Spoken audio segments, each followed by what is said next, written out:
Alliance og Dansk Folkeparti.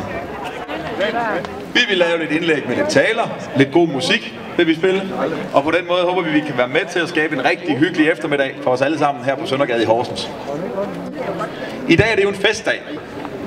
Solen skinner.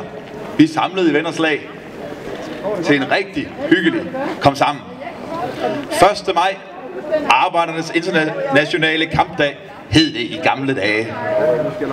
Dengang var der en klar modsætning imellem arbejdsgiver og arbejdstager. I dag, kære venner, i dag er det anderledes. I dag er virksomhederne og medarbejderne afhængige af hinanden.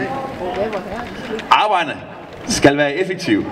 Arbejderne skal yde, være klar for at sikre, at virksomheden udvikler dig, for at sikre, at man bevarer sine arbejdspladser, for at sikre, at man kan være med til at udvikle endnu flere arbejdspladser til glæde for virksomheden. Arbejdsgiverne derimod skal jo også sikre et ordentligt miljø for de ansatte. Det er vigtigt med et ordentligt både psykisk og fysisk arbejdsmiljø. Det er vigtigt, at man som arbejdsgiver behandler sine ansatte med respekt. Man behandler dem ordentligt, således at man er sikker på, at man kan tiltrække den dygtige, velkvalificerede arbejdskraft. Således man er sikker på, at man altid vil være et attraktivt sted at være ansat. Derfor kan man sige, at kampen er slut. Derfor vil jeg også som repræsentant, i hvert fald ifølge nogle meningsmålinger, for Danmarks største arbejderparti, nemlig Venstre, gerne sikre, at alting kommer til at foregå på den rigtige måde. Jeg kalder dagen i dag for Arbejdernes Samarbejdsdag. For i virkeligheden består fremtiden jo ikke af en kamp, men et samarbejde i fællesskab mellem os som borgere, mig som politiker og virksomhederne og de ansatte, således at vi sikrer, at vi i fællesskab kan bygge et rigtig godt samfund op. Samarbejdet er vigtigt for at nå resultater. Det gælder på arbejdspladserne, det gælder på virksomheden og i høj grad i den kommunale verden. Vi skal i dag og fremadrettet samarbejde med borgerne omkring udviklingen af denne her dejlige kommune. For Horsens Kommune er en dejlig kommune. Horsens by er en dejlig by. Alligevel står vi over for en række udfordringer. Siden 2008, hvor krisen satte ind, har vi mistet, ja, desværre alt for mange arbejdspladser. Især i den private sektor. Det er vi simpelthen nødt til at gøre noget ved. I Venstre vil vi ikke bare stå og se på, at arbejdspladserne stille og roligt triller ud af vores område, ud af vores kommune. Om det er til udlandet, om det er til Thisted, som skete senest, da Scandisleep måtte flytte deres produktion til Thy. I den forbindelse har vi mistet her først på året bare 50 arbejdspladser i forbindelse med det. Kan vi ikke gøre det bare en lille smule bedre? Det er jeg sikker på, at vi kan. Vi skal sikre ordentlige vilkår for vores erhvervsliv i kommunen. Hvor Peter Sørensen med sine venner i SF, og i fremtiden vel formentlig også kommunisterne i Enhedslisten, snakker og snakker og snakker, handler vi i Venstre. Vi handler, men vi handler ikke alene. Vi handler i samarbejde med den borgerlige fløj. Vi vil arbejdspladser. Vi vil Horsens. Vi vil hele Horsens Kommune. Hvorfor skal det være dyrere at drive virksomhed i Horsens end i vores nabokommuner? I Thisted, hvor sengefabrikken Scandisleep flyttede til, er der ingen dækningsafgift. Det er der heller ikke i vores nabokommune i Hedensted. Det er der heller ikke i Skanderborg og en lang række af de kommuner, vi omgiver os med.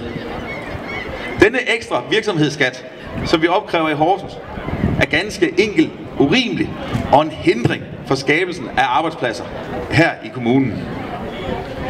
Denne afgift vil vi i Venstre nedsætte og gerne på længere sigt helt afskaffe.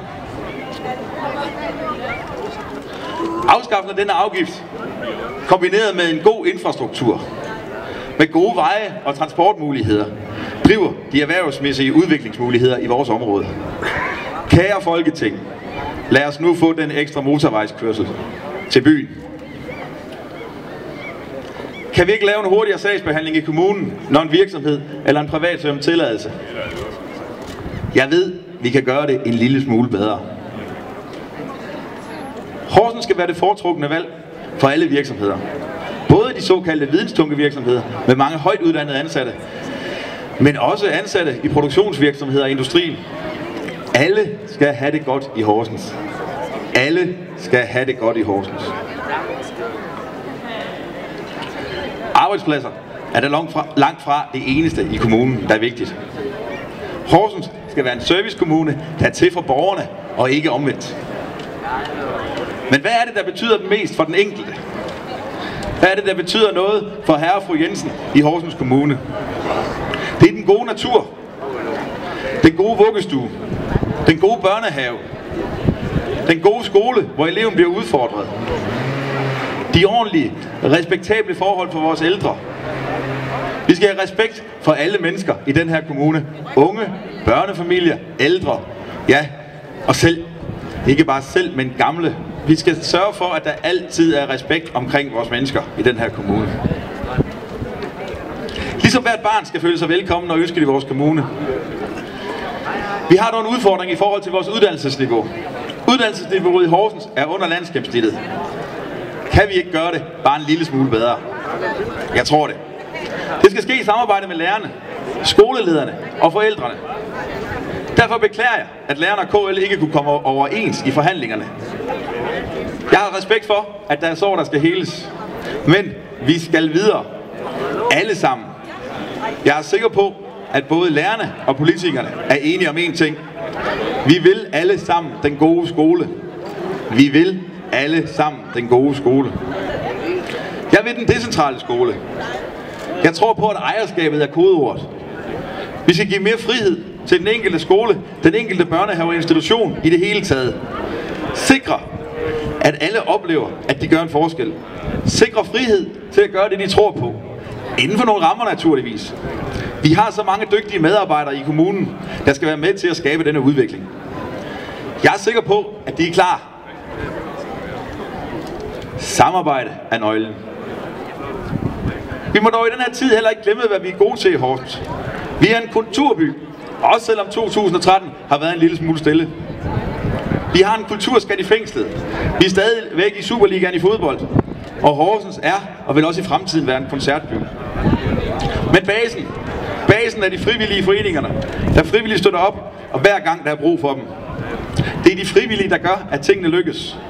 Til stor glæde for Horsens og udviklingen af vores kommune. Udvikling og innovation skal der til. 1918 blev socialdemokraten Axel Sørensen valgt som borgmester i Horsens. Lige siden 1918, i 95 år, har vi haft en socialdemokrat, som har siddet i borgmestersædet i byen. Mange ting er i perioden gjort godt, endnu flere kan gøres bedre. Men med så mange år i borgmestersædet, er der jo ikke noget at sige til, at en kritik af kommunen bliver opfattet som en kritik af Socialdemokratiet. Denne opfattelse, som Socialdemokratiet har, er en hindring for udviklingen af vores kommune. Efter 95 år er der brug for nyt i borgmestersædet. Der er brug for ny luft i toppen for at fortsætte udviklingen. Tak fordi jeg må få lov at tage det første ord i dag, og jeg håber, I vil få en rigtig god eftermiddag alle sammen. Tak for det.